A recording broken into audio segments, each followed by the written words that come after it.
اللہ الرحمن الرحیم۔ بعد حمد و ثنا باری تعالیٰ اور درود حضور پر نور سرکار دو عالم صلی اللہ علیہ وآلہ وسلم۔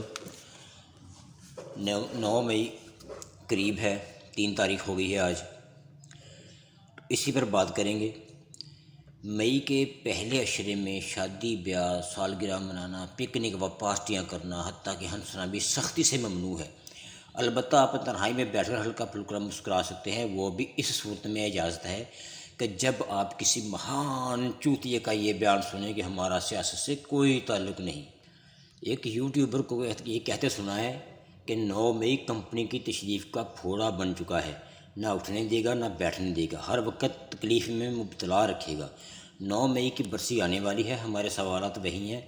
9 مئی کے ناقابل تردید ٹھوس شواہد کہاں ہیں؟ کسی ایک بھی شخص نے اعتراف کیا کہ اسے عمران خان نے جلاؤ گراؤ کا کہا؟ کوئی ایک بھی ثبوت ایسا ملا کہ 9 مئی کو کسی شخص نے ہلہ بولنے کا کہا؟ 9 مئی کی قبل از وقت تیاری کا کوئی ایک بھی ٹھوس ثبوت جو کمپنی کے پاس ہو؟ آپ کا جھوٹا بیانیہ نہیں بکنے والا، نہیں چلنے والا۔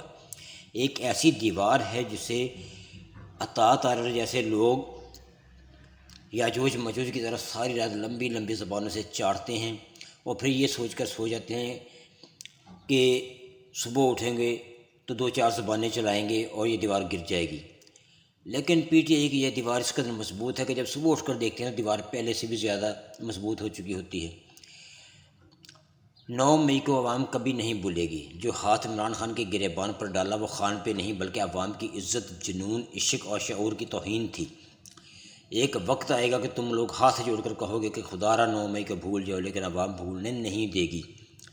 باقی ٹھیک ہے، یہ 9 مئی کی آڑ میں ابھی تک بھی جو ظلم و جبر ہو رہا ہے ریاست میں وہ کیسے بند ہوگا؟ اس کا حل بتانا ضروری ہے۔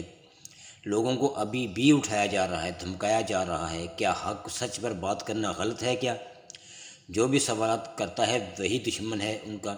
کیا یہ لوگ غلط نہیں ہو سکتے یا خود کو فرشتہ ثابت کرے تو ہم کوئی بھی سوال ان سے نہ کریں۔ 9 مئی کے سانحہ کے بعد ماہرین فلکیات اور اعداد و شماریات کے بین الاقوامی ماہرین نے 9 مئی کی تاریخ کو کیلنڈر سے نکالنے پر غور شروع کر دیا ہے تاکہ پاکستانیوں کو تھوڑا سکون مل سکے، لیکن محب وطن پاکستانیوں نے بھی تہیہ کر رکھا ہے کہ اس کا حساب کر کے چھوڑیں گے۔ کمپنی اگر واقعی ریاست کہلاتی ہے تو 9 مئی کو بھول جائے، کیونکہ اس دن کو منانے کا مطلب اپنی نالائکی دنیا کو یاد کرانا ہے ہر سال۔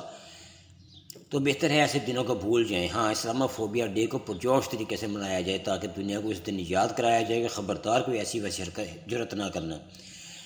میرے نزدیک تو کچھ بھی نہیں ہوا۔ کور کمانڈر ہاؤس کیا مزار تھا کسی مذہبی شخصیت کا؟ جو اتنا درد ہے، احتجاج ہوا، عوام نے اپنا غصہ نکالا۔ میرے نزدیک تو کچھ بھی نہیں ہوا۔ ابھی تک عوام نے ان بے غیرتوں کا حال تو ترکی والا ہونا چاہیے تھا۔ ایک فوجی کو کسی نے تھپڑ تک نہیں مارا، جرنیل کو تو شکر کرنا چاہیے۔ پھر دہراؤں گا حدیث مبارکہ کی جس میں نبی پاک صلی اللہ علیہ وسلم نے فرمایا کہ اے کعبہ تیری بے شک بڑی حرمت ہے، اے کعبہ بے شک تیری بڑی حرمت ہے، اے کعبہ بے شک تیری بڑی حرمت ہے، مگر تجھ سے ایک مومن کا دل بدرجہ بہتر ہے۔ تو کیا یہ کور کمانڈر ہاؤس کیا کعبہ سے بھی بڑھ کر ہے؟ جو کچھ بھی ہوا اس دن وہ کمپنی کے کیے دھرے کا ری ایکشن تھا، اس کے علاوہ کچھ بھی نہیں تھا۔